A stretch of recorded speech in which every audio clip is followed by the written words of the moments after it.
अस्सलाम वालेकुम एवरीवन, कैसे हैं आप सब। उम्मीद करती हूँ आप सब खैरियत से होंगे। Welcome back to my channel नल। Today we are going to study about week number 13 that is information security practices. तो अब तक हम जितना भी पढ़ते आए हैं उसमें हम हैकिंग के बारे में पहले स्टडी करते हैं कि किस तरह से हमारा डाटा जो है वो हैक किया जा सकता है, क्या कोड ऑफ कंडक्ट्स हैं, हमें किस तरह से अपना डाटा सिक्योर करना है, किस तरह हमें दूसरों की प्राइवेसी का ख्याल रखना है। तो यहाँ पर हम इंफॉर्मेशन सिक्योरिटी को पढ़ेंगे कि कौन कौन सी स्ट्रेटजीज़ जो हैं वो यूज़ की जाती हैं, किस तरह से डाटा जो है वो सिक्योर किया जाता है। हमारे पास एक CIA ट्रेड है, उसको स्टडी करेंगे और इसके अलावा देखेंगे कि ये इंफॉर्मेशन को सिक्योर करना किसकी रिस्पॉन्सिबिलिटी है, क्या ये सिर्फ एक पर्सन की रिस्पॉन्सिबिलिटी है या किसकी रिस्पॉन्सिबिलिटी है और किस तरह से ये सारी चीज़ें मैनेज होती हैं। तो इस लेक्चर को स्टार्ट करते हैं। इंफॉर्मेशन सिक्योरिटी हमारे पास क्या है, it is sometimes shorten to infosec. आपने बहुत दफ़ा देखा होगा इन्फोसेक वर्ड यूज़ हुआ होता है, उसको हम कहते हैं इंफॉर्मेशन सिक्योरिटी। और ये क्या होती है, ये ऐसी प्रैक्टिस होती है जिसमें हम इंफॉर्मेशन को डिफेंड करते हैं, मतलब कि बचाते हैं। किससे बचाते हैं कि कोई अनऑथराइज पर्सन मतलब कि इस पर्सन को उस इंफॉर्मेशन को एक्सेस करने की इजाज़त नहीं है, ठीक है, या जिससे वो बिलोंग नहीं करती।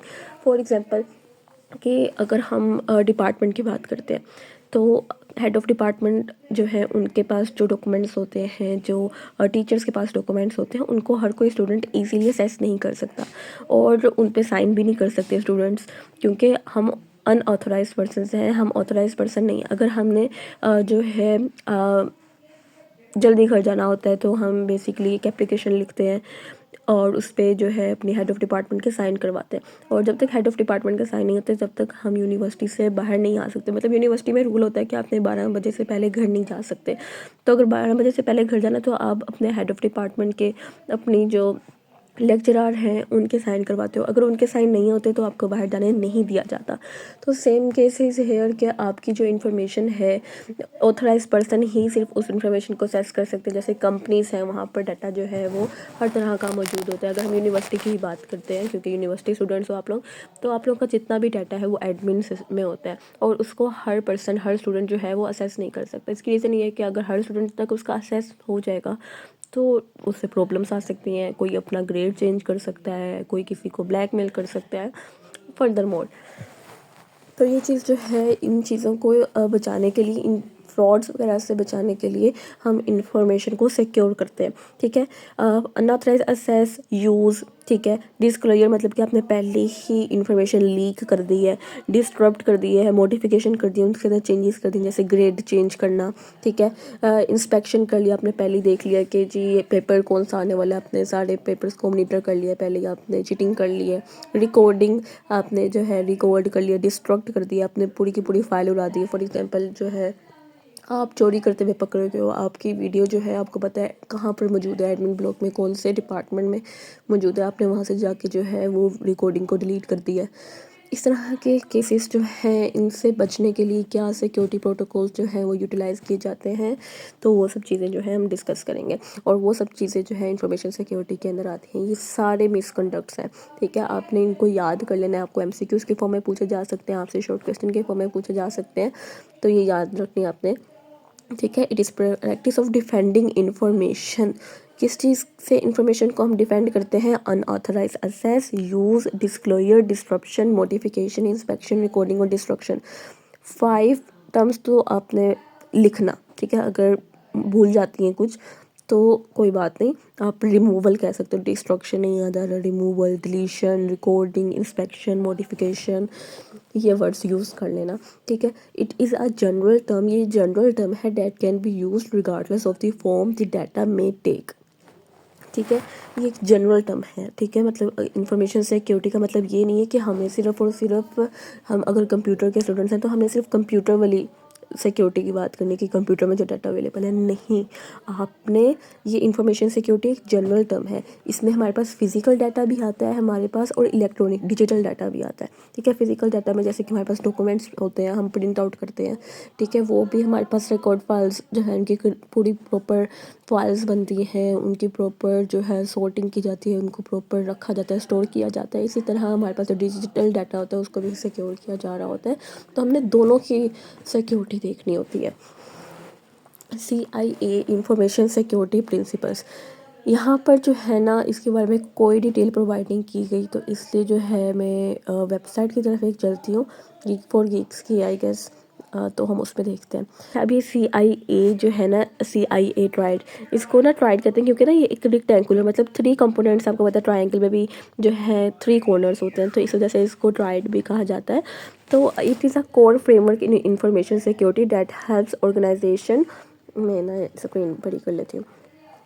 It is a core framework in information security that helps organization protect data and maintain secure reliable systems। ठीक है, ये हमारे पास क्या है, ये हमारे पास एक फ्रेमवर्क है। ठीक है, फ्रेमवर्क के बारे में आपको पता होगा, अगर नहीं पता तो कोई बात नहीं, अभी हम इसकी डिटेल में नहीं जाते ना। डेट हेल्प्स ऑर्गेनाइजेशन, जो ऑर्गेनाइजेशन की हेल्प करती हैं कि वो अपना डाटा को प्रोटेक्ट कर सकें, मेंटेन कर सकें सिक्योर रिलायबल सिस्टम, कि हम ऐसे सिस्टम्स बना सकें जिन पे हम रिलाई कर सकते हैं कि ये हमारे पास सेफ़ है, इसके अंदर इंफॉर्मेशन जो है वो अल्टर नहीं होगी, चेंज नहीं होगी।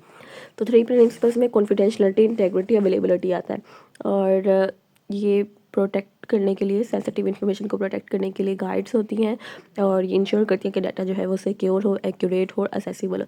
कॉन्फिडेंशियलिटी हमारे पास, आपने पढ़ा होगा, प्रीवियस वीक्स में भी हमने डिस्कशन की थी कि हमारा डाटा जो है कॉन्फिडेंशियल होता है, मतलब कि हम उसको दूसरे अनऑथराइज्ड पर्सन के साथ शेयर नहीं कर सकते। तो यही चीज़ है, it ensures that sensitive data is accessible only to authorised individuals और सिस्टम्स। अब जैसे कि अगर आप सैलरी है जो आपकी, आपको कंपनी में कहा जाता है कि वो आपका कॉन्फिडेंशियल डाटा है, आप दूसरों के साथ शेयर नहीं करोगे, उससे जो है कॉन्फ्लिक्ट्स आ सकते हैं। एम्प्लॉयज़ जो हैं वो कह सकते हैं कि इसकी सैलरी ज़्यादा है, मेरी कम क्यों है, या और इसके अलावा आपको बेनिफिट्स कोई और मिल रहे हैं, या जो है आपकी कंपनी का जो डाटा है जो आपको दिया जाता है वो भी बड़ा कॉन्फिडेंशियल होता है, वो आप किसी दूसरी कंपनी के साथ शेयर नहीं कर सकते। ठीक है, तो वो ऑथराइज इंडिविजुअल्स और सिस्टम्स में डाटा अवेलेबल होता है, वो बड़ा सेंसिटिव होता है। लाइक एक कंपनी जैसे KFC है, ठीक है, उनकी जो रेसिपी है उन्होंने बड़ी कॉन्फिडेंशियल रखी हुई है और वो शेयर नहीं करते, और उसकी वर्थ बहुत ज़्यादा है। और अगर वो रेसिपी जो है सबके पास चली जाएगी तो मतलब कि हर किसी के पास वो टेस्ट आ गया, तो वो जो उनका अपना ब्रांड की जो जो आइडेंटिटी है एक ब्रांड की, वो ख़त्म हो सकती है इसकी वजह से। तो कॉन्फिडेंशियलिटी का मकसद क्या होता है, इन्फॉर्मेशन हम पब्लिक नहीं करना चाहते, उसका कोई मिसयूज़ ना करे, उसको कोई असेस ना करे। ठीक है, ये चीज़ आ जाती है। रिस्क ऑफ कॉन्फिडेंशियलिटी में अनऑथराइज्ड एक्सेस, वीक इंस्क्रिप्शन। ठीक है, हम किस तरह से डाटा को प्रोटेक्ट करते हैं, हम इनक्रिप्ट करते हैं। लाइक अगर हमने एक पर्सन से दूसरे पर्सन को डाटा सेंड भी करना होता है ना, तो उसमें भी हो सकता है कि हैकर्स जो है ना बीच में आ जाएं, जिसको एव्सड्रॉपिंग कहते हैं, तो हो सकता है वो करें। तो उससे बचने के लिए भी क्या किया जाता है, आप डाटा को पहले इनक्रिप्ट करते हो, मतलब एक ऐसी फॉर्म में कन्वर्ट करते हो जिसको सिर्फ ऑथराइज पर्सन जो है वो डिकोड कर सकता है, उसके अलावा कोई नहीं कर सकता। तो ये कुछ सिक्योरिटी की चीज़ें हैं। आप जब इंफॉर्मेशन सिक्योरिटी का सब्जेक्ट पढ़ोगे या साइबर सिक्योरिटी पढ़ोगे तो आपको वहाँ पर इसकी डिटेल देखने को मिलेगी। ठीक है, उसके बाद कॉन्फिडेंशियलिटी को इंश्योर करने के लिए इंक्रिप्शन को यूज़ किया जाता है और VPN को यूज़ किया जाता है। इंटेग्रिटी क्या होती है, इस इंटेग्रिटी का मतलब होता है कि आपका जो भी डाटा है वो अनऑल्टर्ड हो, मतलब कि जो डाटा ओरिजिनल है वो उसी शेप में रहे, उसमें कोई चेंजेस ना हुई हो। ठीक है, इट रिमेन्स एक्यूरेट। ठीक है, उसमें कोई एम्बिग्युइटी के चांसेस ना हो, ऑथेंटिक हो और अनअल्टर्ड हो ड्यूरिंग स्टोरेज और ट्रांसमिशन, मतलब कि जब ट्रांसफ़र हुआ है तो ये ना हो कि हैकर आया हो, उसने उस डाटा को चेंज कर दिया हो, उस डाटा को उसके ओरिजिनल शेप से चेंज कर देना जो है, या उसकी जो ओरिजिनलिटी होती है ना उसको कम कर देना जो है, वो कहते हैं कि इंटेग्रिटी उसकी अफेक्ट हुई है। ठीक है, फॉर एग्ज़ाम्पल आप एक टीचर हो और आपने भी फाइनल ईयर के एग्ज़ाम्स लिए, और आपने अब डाटा जो है वो एडमिन ब्लॉक में भेजना है। लाइक जितने भी मार्क्स हैं वो आपने एडमिन ब्लॉक को अपडेट करने हैं ताकि पोर्टल पर शो हो। तो जब भी आप पब्लिश करने वाले थे, आपका एक स्टूडेंट जो है वो हैकर है, और उसने जैसे ही आपने क्लिक किया था पब्लिश पर, तो उसने वहाँ पर ईव्सड्रॉपिंग की हुई थी। लाइक उसने डाटा एडमिन में भेजने की बजाय अपने आप को भेज लिया, और उसने अपने मार्क्स को इंक्रीज़ कर लिया और अगेन एडमिन को भेज दिया। तो एडमिन को जो जाएगा, उसमें एडमिन के पास यही आइडेंटिटी गई है कि आपकी तरफ से आया है। लाइक उसने बीच में आकर डाटा को मॉडिफाई कर दिया और भेज दिया, और ज़ाहिर यही हुआ है कि आपने पब्लिश किया है। हत्ता कि उसमें मॉडिफिकेशंस हुई थी। तो इस तरह के केसेस जो हैं उनको आइडेंटिफाई करना, उनको किस तरह से सिक्योर करना है, वो चीज़ें आ जाती हैं। और यहाँ पर हम कहते हैं कि उसकी इंटेग्रिटी जो है वो अफेक्ट हो गई है। इंटेग्रिटी का क्या मतलब है? रिस्क क्या हो सकते हैं इंटेग्रिटी की वजह से? Data tampering, attackers intentionally alter और corrupt data for malicious purposes. हो सकता है वो हैकिंग, मतलब वायरसेस वगैरह उसके अंदर इंजेक्ट कर दे। मालवेयर एंड रैंसमवेयर आपने सुना होगा। दे कैन मॉडिफाई, एनक्रिप्ट और destroy data leading to loss and system disruption. Companies जो बड़ी बड़ी कंपनीज है ना, उनको इस तरह की डेली बहुत ज़्यादा रिस्क जो है हैकर्स वगैरह के देखने को मिलते हैं, और इस वजह से वो प्रोटेक्शन करके रखते हैं। इंटीग्रिटी किस तरह से इंश्योर की जाती है? MD5 और SHA फैमिली को यूज़ करके। जब आप ये पढ़ोगे ना, तो आप जब सिस्टम सिक्योरिटी पढ़ोगे तो अब आप ये चीज़ें देखोगे। हैश फंक्शंस यूज़ किए जाते हैं, मतलब उसमें कुछ सॉल्ट पेपर्स ऐड किए जाते हैं जिससे जो है वो इंफॉर्मेशन चेंज नहीं की जा सकती। और जो है फिर हैश टेबल्स मैच होते हैं और फिर देखा जाता है कि वाकई ये सेम है, ये इसमें चेंजेस हुई हैं। इसके बाद हमारे पास अवेलेबिलिटी है। अवेलेबिलिटी का मतलब है कि ऑथराइज पर्सन ही उसको असेस कर सकें, असेसेबल हो उनके पास, जब भी मतलब वो असेस करना चाहे वो उसको कर सकें। फॉर एग्ज़ाम्पल मैं जो हूँ, for example I am a hacker, ठीक है। मैंने जो है पर्सनल डाटा जो है कंपनी का उसको असेस कर लिया और मैंने जो है वो उसको अनअसेसेबल बना दिया। और मैंने कंपनी से कहा जब तक आप मुझे पैसे नहीं दोगे मैं आपका डाटा जो है आपको नहीं दूंगी। मतलब कि जिनका डाटा है मैंने उन्हीं के पास से असेस ख़त्म कर दिया है।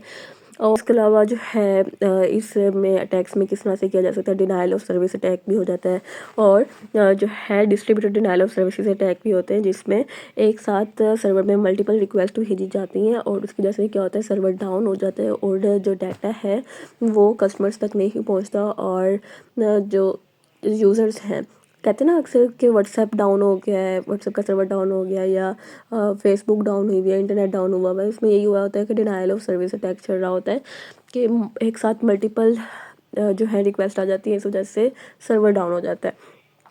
और इम्पैक्ट क्या होता है? They can cause major service disruption. उसकी वजह से सर्विस जो है वो डिस्टर्ब हो जाती है और मिलियंस और बिलियंस में नुकसान पहुंच जाता है।